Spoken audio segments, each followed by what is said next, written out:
নুরুল ইসলাম আলী সাহেব ওনার মূল্যবান নসিহত পেশ করার জন্য সবিনয় অনুরোধ জানাচ্ছি।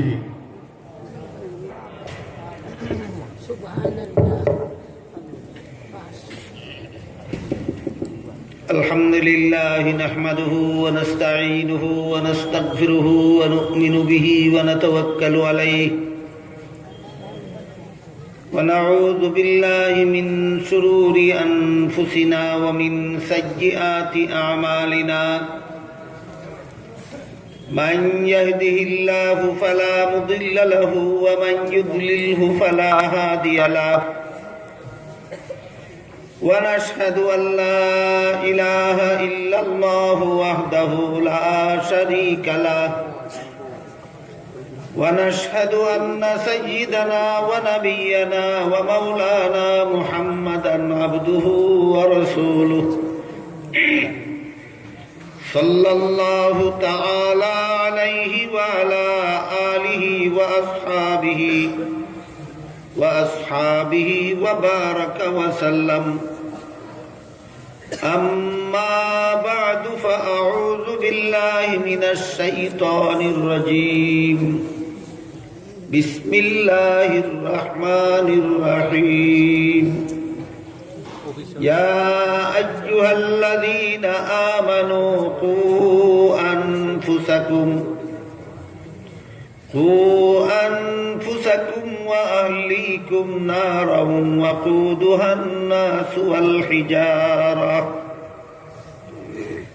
وقال رسول الله صلى الله عليه وسلم مروا أولادكم بالصلاة إذا بلغوا 7 سنين واضربوهم إذا بلغوا 10 أو كما قال عليه الصلاة والسلام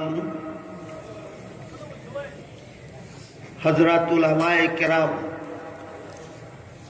محترم হাজিরিন, আমি আপনাদের খেদমতে যে আয়াত তিলাওয়াত করেছি তাতে আল্লাহ বলেন, হে ঈমানদারগণ, তোমরা নিজেরাও ওই আগুন থেকে বাঁচো যার লাকড়ি হবে মানুষ আর পাথর, এবং তোমাদের বিবি বাচ্চাকেও সেই আগুন থেকে বাঁচাও। খুব সহজ সরল ভাষায় সরাসরি আল্লাহ আমাদের নির্দেশ দিয়েছেন সেই জাহান্নামের আগুন থেকে নিজেদেরকেও বাঁচার এবং পরিবার পরিজনকেও বাঁচাবার। এজন্য হাদিস শরীফে রাসূল করিম সাল্লাল্লাহু আলাইহি ওয়াসাল্লাম বলেন, তলাবুল ইলমি ফারিদাতুন আলা কুল্লি মুসলিম। যে পরিমাণ ইলম শিখলে জাহান্নাম থেকে বাঁচা যায়, সে পরিমাণ ইলম শিক্ষা করা সমস্ত মুসলমানদের উপর ফরজ। বুঝে থাকলে বলুন তো, কি পরিমাণ ইলম শিক্ষা করা সমস্ত মুসলমানদের উপর ফরজ? যে পরিমাণ ইলম শিখলে জাহান্নাম থেকে, যেমন কলেমা কালাম না শিখলে জাহান্নাম থেকে বাঁচার উপায় নেই, উযু গোসল না শিখলে জাহান্নাম থেকে বাঁচার উপায় নেই, পাক নাফাক না শিখলে, নামাজ রোজা না শিখলে জাহান্নাম থেকে বাঁচার উপায় নেই। আর এই বিষয়গুলি শিখতে বেশি দিন লাগে না, মনোযোগ দিয়ে শিখলে 1 বৎসর যথেষ্ট।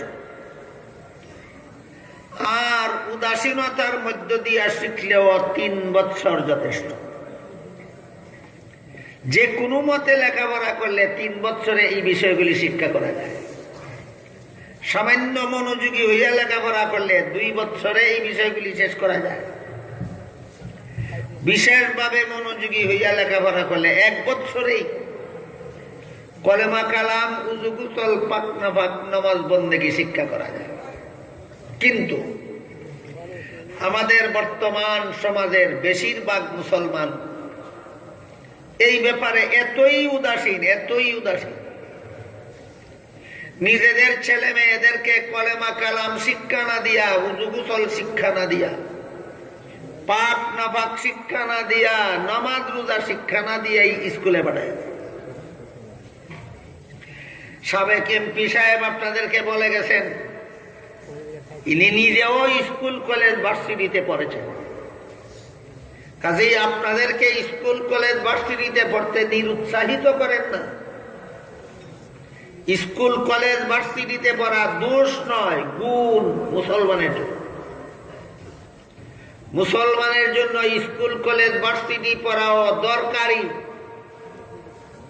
কিন্তু জাহান্নাম থেকে বাঁচার ব্যবস্থা করে না জাহান্নামের পথে চলে?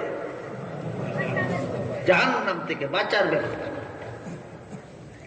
আমাদের দেশের বেশিরভাগ মুসলমান মা বাবা নিজের ছেলে মেয়েদেরকে জাহান্নাম থেকে বাঁচার মতো শিক্ষাটুকু না দিয়াই স্কুল কলেজ ভার্সিটিতে পাঠায় দেয়। আর সবচেয়ে বড় দুঃখজনক একটা ব্যাপার হইল, আমাদের দেশের স্কুল কলেজ ভার্সিটির সিলেবাস দুইটা শয়তানি চিন্তাধারা নিয়ে তৈরি করা হয়। স্কুলের সিলেবাস, কলেজের সিলেবাস, ভার্সিটির সিলেবাস, দুইটা শয়তানি চিন্তাধারা নিয়ে সিলেবাসটা তৈরি করা হয়। এক নম্বর, এই সিলেবাস পড়া যেন কোনো ছাত্রছাত্রী নমাজি হইতে না পারে। দুই নম্বর, এই সিলেবাস পড়িয়া যেন ডক্টর আহমদ শরীফ তৈরি হয়। এই সিলেবাস পড়া যেন তসলিমা নাসরিন তৈরি হয়। এই সিলেবাস পড়া যেন লতিফ সিদ্দিকী তৈরি হয়। কতটা শয়তানি পরিকল্পনা নিয়ে আমাদের স্কুল কলেজ ভার্সিটির সিলেবাস তৈরি হয়। এক নম্বর, এই সিলেবাস পড়া যেন ছাত্রছাত্রী নমাজি হইতে না পারে। দুই নম্বর, এই সিলেবাস পড়লে যেন নাস্তিক মুরতাদ হইতে পারে। সুতরাং মা বাবা ও সন্তানদের কলেমা কালাম শিখাইল না, উযু গোসল শিখাইল না, পাক নাপাক শিখাইল না, নামাজ রোজা শিখাইল না, পাঠাইয়া দিল স্কুল। তারা তো জাহান্নাম ফাটানির লাগি ফাঁক পেতে বসেই আছে। এমত অবস্থায় যে সমস্ত সন্তানদেরকে মা বাবা ও জাহান্নাম থেকে বাঁচার মতো শিক্ষা দিল না, এবং স্কুল কলেজে তো এই এমন শিক্ষা দেওয়ার কোনো ব্যবস্থাই নাই,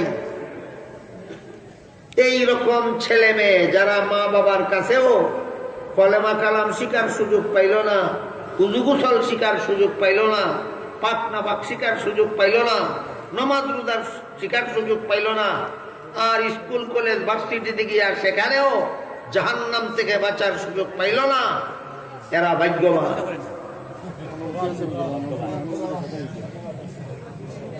না কপাল পুরা? এই সমস্ত কপাল পুরাদেরকে জাহান্নাম থেকে বাঁচাবার মতো দরদি এই দুনিয়াতে আর কেউ নাই, কওমি মাদ্রাসা ছাড়া। এই সমস্ত কপাল পুরাদেরকে জাহান্নাম থেকে বাঁচাবার মতো দরদি এই জগতে কেউ নাই, কওমি মাদ্রাসা ছাড়া। কওমি মাদ্রাসা পাগল পারা হইয়া এই সমস্ত কপাল ফুরাদেরকে জাহান্নাম থেকে বাঁচাবার জন্য প্রাণপণ চেষ্টা চালিয়ে যাচ্ছে। এই চেষ্টার একটা অংশ এই সম্মেলন। এই সম্মেলনে সর্বস্তরের মানুষকে দাওয়াত করা হয় একমাত্র জাহান্নাম থেকে বাঁচার পথ চিনাবার জন্য। জাহান্নাম থেকে বাঁচার পথ চিনাবার। কিন্তু সম্মেলন তো বৎসরে একদিন হয়। বৎসরে একদিন সম্মেলনে আসলো, ওয়াজ শুনলো, বুঝে গেল উযু গোসল না শিখলে, নামাজ রোজা না করলে, হালাল হারাম না মানলে জাহান্নাম থেকে বাঁচা যাবে না। গড় গিয়া যদি দেখে একজনেও নামাজ পড়ে না, স্কুলে গিয়া যদি দেখে একজনেও নামাজ পড়ে না, কলেজ ভার্সিটিতে গিয়া যদি দেখে তার সঙ্গী সাথীরাও নামাজ পড়ে না, শিক্ষকরাও নামাজ পড়ে না, একদিনের ওয়াজ কোন কাজে লাগবো? সারা রাত্রের কুয়াশায় যেমন গাছের পাতা ভিজে আর সকালবেলা সূর্য উদয়ের সাথে সাথে শুকিয়ে যায়, তেমনি ভাবে একদিনের সারা রাতের ওয়াজে অন্তরটা তৈরি হবে জাহান্নাম থেকে বাঁচার জন্য। ঘরে গিয়া যখন দেখবো একজনে নামাজ পড়ে না, সূর্যের আলো লাগলে যেমন কুয়াশার পানি শুকাইয়া যায়, এদের অন্তরটা যে সারা রাত্রে ভিজছিল আবার সাথে সাথে শুকাইয়া যায়। এদেরকে আবার জাহান্নাম থেকে বাঁচার ব্যবস্থা করেছে কওমি মাদ্রাসা। সেটা হলো 12 মাস কৃষি কাজ করো বাধা নাই, 12 মাস ব্যবসা করো বাধা নাই, 12 মাস চাকরি করো বাধা নাই, 12 মাস স্কুল কলেজ ভার্সিটিতে বড় বাধা নাই। বৎসর 40 দিনের ফাঁক কইরা ছুটি নিয়া তবলিগের চিল্লায় চলে যাও। একদিনের কুয়াশার পানির মতো নয়, 40 দিনের বৃষ্টির মতো বর্ষণ হবে তোমার অন্তরে। তোমার কলেমা শিক্ষা দিয়া ছাড়বে, উযু গোসল শিক্ষা দিয়া ছাড়বে, পাক নাফাক শিক্ষা দিয়া ছাড়বে, নমাজি বানাইয়া ছাড়বে। কোথায় গেলে? তবলিগ জামাতের চিল্লায়। এই যে একমাত্র কওমি মাদ্রাসার অবদান, একমাত্র কওমি মাদ্রাসার অবদান। তারপরে বৎসর 40 দিনের চিল্লা দিয়ে আসলে পরেও যদি বাকি দিনগুলি এমন পরিবেশে থাকে যে পরিবেশে চিল্লায় থাকাকালে নামাজ পড়তে হয়, এখন সংসারের পরিবেশে আর তাকে নামাজ পড়তে দেয় না, তাদেরকেও জাহান্নাম থেকে রক্ষা করার জন্য 3 নম্বর ব্যবস্থা নিয়েছে কওমি মাদ্রাসা। সেটা হলো কোন একজন বুজুর্গের হাতে হাত দিয়া ওনার শিষ্যত্ব গ্রহণ করো। এটা আমরার পরিভাষায় কই মুরিদ হইয়া যাও। একজন বুজুর্গের হাত ধরিয়া ওয়াদা করো, হুজুর আমি আপনার পরামর্শ মতো সারা বছর ধর্মের কাজ করব। এইটার নাম ওই মুরিদ। একজন আল্লাহওয়ালার হাতে ধরে আমি ওয়াদা করবো যে আপনার পরামর্শ মতো সংসার চালাইয়াও সারা বছর ধর্মের কাজ করে যাব। তখন তিনি যখন বলে দিবেন ফজরের নামাজ সময় মতে পড়তে হবে, পড়বেন। জোহরের নামাজ সময় মতে পড়তে হবে, আসরের নামাজ সময় মতে পড়তে হবে, মাগরিবের নামাজ সময় মতে পড়তে হবে, এশার নামাজ সময় মতে পড়তে হবে, ফরজ আমলগুলি করতে হবে, ওয়াজিব আমলগুলি করতে হবে, সুন্নতে মুআক্কাদা আমলগুলি করতে হবে, গান বাজনা ছাড়তে হবে, সুদ ঘুষ মদ জুয়া ছাড়তে হবে। একটা একটা একটা একটা করে বৎসরের পর বৎসর তিনি আপনাকে শুধু জাহান্নাম থেকে হাতে ধরিয়া বাঁচাবার জন্য জান্নাতের পথে টেনে নিয়ে যাবে। এই জন্য হাদিস শরীফে রাসূল করিম সাল্লাল্লাহু আলাইহি ওয়াসাল্লাম আল্লাহ ওয়ালাদের সংস্রব আর দুনিয়াদারদের সংস্রব, আল্লাহ ওয়ালাদের সংস্রব মানুষকে জান্নাতের পথে টেনে নিয়ে যায়, দুনিয়াদারদের সংস্রব মানুষকে জাহান্নামের পথে টেনে নিয়ে যায়। কথাটা বুঝাবার জন্য সহিহ বুখারী শরীফের হাদিসে উল্লেখ আছে, আল্লাহ রাসূল সাল্লাল্লাহু আলাইহি ওয়াসাল্লাম চমৎকার 2টা উদাহরণ দিয়েছেন। এক নম্বর উদাহরণ আল্লাহ ওয়ালাদের সংস্রব, আল্লাহ ওয়ালাদের সাথে যারা সম্পর্ক রেখে চলে। রাসূল বলেন এদের উদাহরণ হইল ওই লোকের মতো যেই লোক আতরের দোকানে গিয়া বসলো, পয়সা খরচ করে আতর কিনলো না, দোকানদারেও তারে কিছু আতর মাগনা লাগাইয়া দিল না। মাগনা বুঝুন তো, দোকানদারেও কিছু আতর তারে মাগনা লাগাইয়া দিল না, নিজেও পয়সা খরচ করে কোনো আতর কিনলো না, শুধু পয়সা রইল। রাসূল বলেন তারপরও বাতাস দোকানদারের আতরের শিশির থেকে সুগন্ধ আনিয়া বিনা পয়সায় তোমার নাক লাগাইয়াই দেব।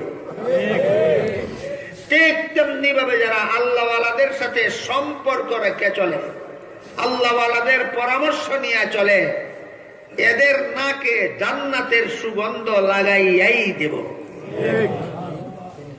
পক্ষান্তরে রাসূল বলেন তুমি যদি কামারের দোকানে যাও, গিয়া যদি বসে থাকো, যে চুলার মধ্যে কামার লোহা ফুরায় সেই লোহা চুলার মধ্যে যদি তুমি লোহা পূরণের কাজে শরীক নাও, যে হাতুড়ি দিয়া কামার লোহা পিটায়, সেই হাতুড়ি নিয়ে হাতে নিয়ে যদি তুমি লোহা পিটা নিতে শরীক নাও হও, এমনি যদি কামারের দোকানে বসে থাকো, তবুও বাতাস কামারের দোকানের লোহা ফুরা ধোঁয়ার দুর্গন্ধ তোমার নাকে লাগাইয়াই দিবে।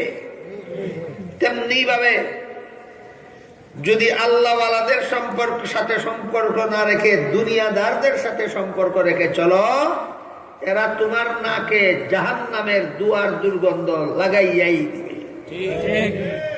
বিষয়টা পরিষ্কার ভাবে আপনাদেরকে বুঝাবার জন্য একটা ঘটনার সামান্য অংশ বলে আমার কথা শেষ করি। হযরত ইউসুফ আলাইহিস সালাম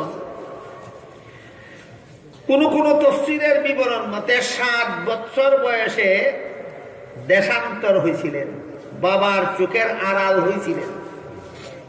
কতদিন? 7 বছর বয়স। এর প্রায় 50-60 বছর পরে আবার নতুন ভাবে পিতা পুত্রের সাক্ষাৎ হয়েছিল। 7 বছরের সময় বিচ্ছিন্ন হইলেন, 60 বছরের সময় সাক্ষাৎ হইল। প্রথম সাক্ষাতেই ছেলে ইউসুফ বাবা ইয়াকুব আলাইহিস সালামকে জিজ্ঞাসা করলেন, ছেলে ইউসুফ নবী, বাবা ইয়াকুব নবী। ছেলে নবী বাবা নবীরে জিজ্ঞাসা করলেন, বাবা আপনি কি তকদির বিশ্বাস করেন না? বাবা বললেন, তুমি এটা কি প্রশ্ন করলে আমারে? তকদির বিশ্বাস করবেন না, করবো না কিভাবে নবী হইয়া? তকদির তো সাধারণ মুসলমানেও বিশ্বাস করে, তা আমি নবী হইয়া আবার তকদির বিশ্বাস করবো না কিভাবে? ছেলে জিজ্ঞেস করলেন, যদি আপনি তকদিরের প্রতি বিশ্বাস থাকে, তাহলে আমাকে হারাইয়া কানতে কানতে বৎসরের পর বৎসর কানতে কানতে চক্ষু দুইটা অন্ধ করলেন কেন? আপনি যদি মনে করেন আপনার কাছে থাকলে সুখে থাকতাম আর দূরে গেলে আমি দুঃখে থাকবো, তাইলে তকদিরের উপর বিশ্বাস গেল কোথায়? আর যদি মনে করেন তকদিরে সুখ থাকলে হারাইয়া গেলেও সুখেই থাকবো, তকদিরে দুঃখ থাকলে কাছে থাকলেও দুঃখই ভাবো, এই বিশ্বাস যদি থাকে, তাহলে হারাইয়া কাঁদলেন কেন, চক্ষু অন্ধ করলেন কেন? বাবা বলেন, তুমি আমার কাছে থাকলে দুনিয়াতে সুখে শান্তিতে থাকবে, খাইবে, আর হারাইয়া যাওয়ার কারণে দুনিয়াতে দুঃখ দুর্দশা হবে, এই চিন্তায় মুটেও কাঁদছি না। তাহলে কাঁদলেন কেন? তিনি বললেন, আমি কাঁদছি এই জন্য, আমার কাছে থাকলে আমি তোমার হাতে ধরিয়া জান্নাতের পথে চালাইব। আমার হাতের আড়াল হইয়া যাওয়ার কারণে, আমার চোখের আড়াল হইয়া যাওয়ার কারণে যাদের সঙ্গ লাভ করবে তুমি, তারা যদি তোমার হাতে ধরিয়া জাহান্নামের পথে নিয়ে যায়, তাহলে দুর্দশার শেষ থাকবে না আখিরাতে, ওই চিন্তায় কাটছি। ইউসুফ আলাইহিস সালামের এই ঘটনা আল্লাহ কোরআনে বর্ণনা করে আমাদের কি শিক্ষা দিলেন? আমাদের শিক্ষা দিলেন, তোমাদের কলিজার টুকরা বাচ্চারা কার সাথে খেলতে দিছ খবর নিও না, কার সাথে পড়তে দিছ খোঁজ খবর নেওয়ার দরকার নাই, কার সাথে চলতে দিছ খোঁজ খবর নেওয়ার দরকার নাই। নাকি আমার কলিজার টুকরা ছেলে মেয়ে নমাজিদের সাথে যদি লেখাপড়া করে, সেও নমাজি হবে। বেনমাজিদের সাথে যদি লেখাপড়া করে, আমার ছেলেও বেনমাজি হবে।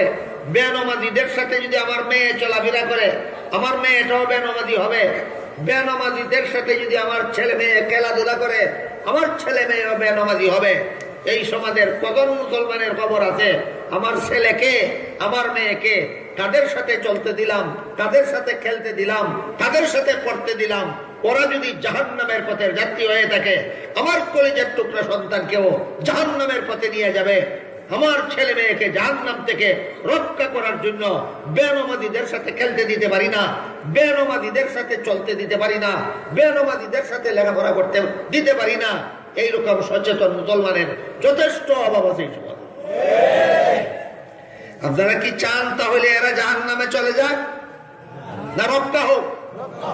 এদেরকে রক্ষা করার মতো দরদি এই জগতে আর কেউ নাই, একমাত্র কওমি মাদ্রাসা ছাড়া। প্রথম ব্যবস্থা করেছে বার্ষিক সম্মেলন, দ্বিতীয় ব্যবস্থা করেছে তবলিগি জমাতের চিল্লা, তৃতীয় ব্যবস্থা করেছে বুজুর্গানেরা মুরিদ কইরা হাতে দইরিয়া সর্বস্তরের মুসলমানকে জাহান্নাম থেকে রক্ষা করার চেষ্টা করে। কাজী আল্লাহ আপনাদের আমাদের সবাইকে কওমি মাদ্রাসার সাথে জড়িয়ে থেকে নিজেরাও জাহান্নাম থেকে বাঁচার পথে চলার, নিজের বিবি বাচ্চাকেও জাহান্নাম থেকে বাঁচাবার তৌফিক দান করুন। সবাই বলুন আমিন। সুবহান রাব্বিকা রাব্বিল ইজ্জাতি আম্মা ইয়াসিফুন ওয়া সালামুন আলাল মুরসালিন ওয়ালহামদুলিল্লাহ।